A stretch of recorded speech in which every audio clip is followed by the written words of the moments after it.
আসসালামু আলাইকুম ওয়া রাহমাতুল্লাহি ওয়া বারাকাতুহু। বিডি এডিশন অনলাইন চ্যানেলের পক্ষ থেকে আপনাদের সবাইকে স্বাগতম এবং পবিত্র মাহে রমজানের শুভেচ্ছা। রমজানের গুরুত্ব এবং তাৎপর্য নিয়ে আজকে আলোচনা করবেন অধ্যাপক মাওলানা আনম আব্দুল কুদ্দুস সাহেব, খতিব, তালিমুল মিল্লাত রহমাতিয়া কামিল মাদ্রাসা মসজিদ।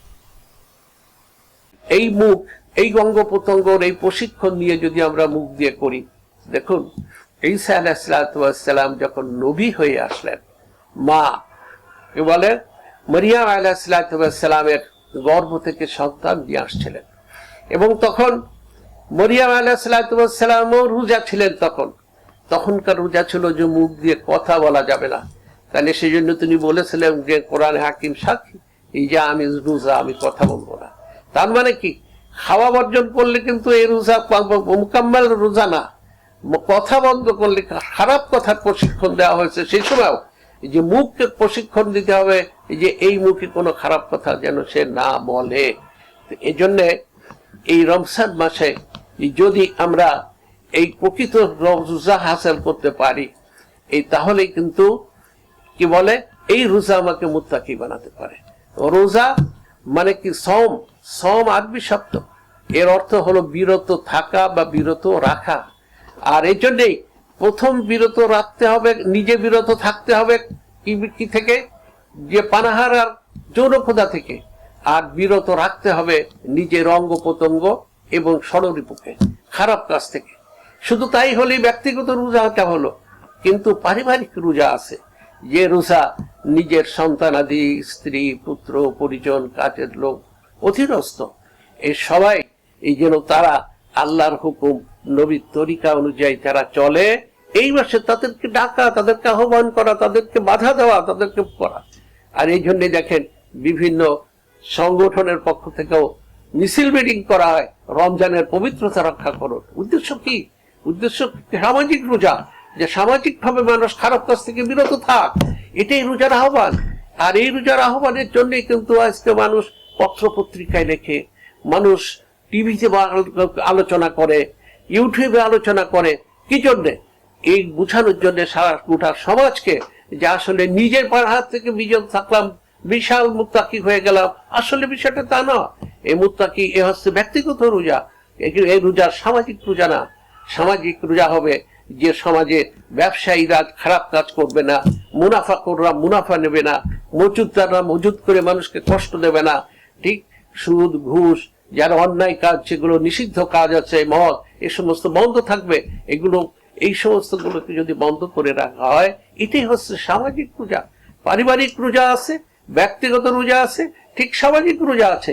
এই রোজা যদি আমরা পালন না করতে পারি, তাহলে এই রোজা আমি যে ব্যক্তিকে পরিবর্তন করবে না, আমার পরিবারকে পরিবর্তন করবো না, আমার সমাজকে পরিবর্তন করবে না। আমরা 20 বছর আমরা যদি হিসাব করি, বয়স হিসাব করি, আর আমরা যদি নিজেদেরকে পর্যালোচনা করি, আমরা দেখতে পাই কেউ 20 বছর ধরে রোজা রাখতেছি, কেউ 50 বছর ধরে রোজা রাখতেছি।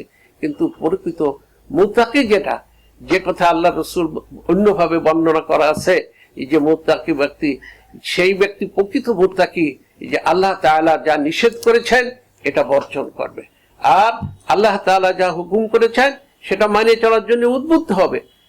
আমরা তো সে মুত্তাকি হতে পারিনি। ইমাম গাসালি এর জন্য তাকওয়ার সম্পর্কে স্তর বর্ণনা করেছেন, 4টি স্তর তিনি বর্ণনা করেছেন।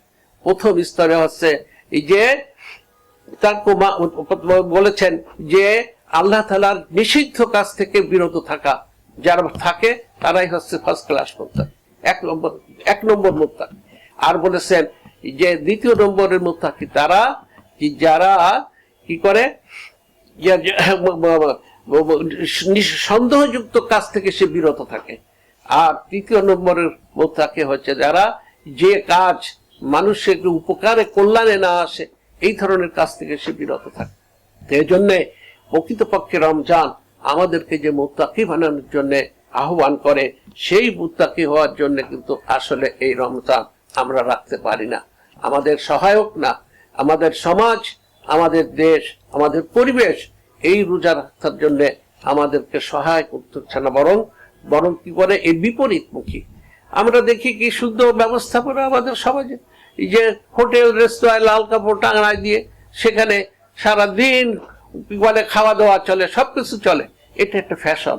কেন কেন অন্য যদি ইসলামিক সমাজ যদি প্রতিষ্ঠিত হয়, দিনের বেলা কোনো হোটেল রেস্তোরাঁ বন্ধ থাকবে, যদি শুধুমাত্র তাদের জন্য খোলা থাকবে, যারা মুসাফির, যারা বাইরে থেকে এখানে আসছে তাদের জন্য।